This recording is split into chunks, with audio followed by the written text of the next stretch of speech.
கோயில்தான் போனாலும் புண்ணியம் செய்தாலும் என்னுடைய பாவம் தீருமோ? இந்த உலகில் இன்றுதான் என் முகத்தை பார்க்கிறேன், கண்ணிலே ஈரம் சேருதே. கல்லையும் காலம் மாற்றுதே.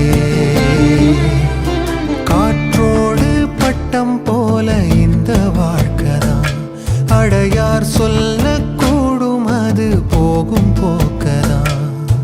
கண்ணால் காண்பது இங்கு பொய்யாய் மாறுமா? எங்கோ போனது என்னிடம்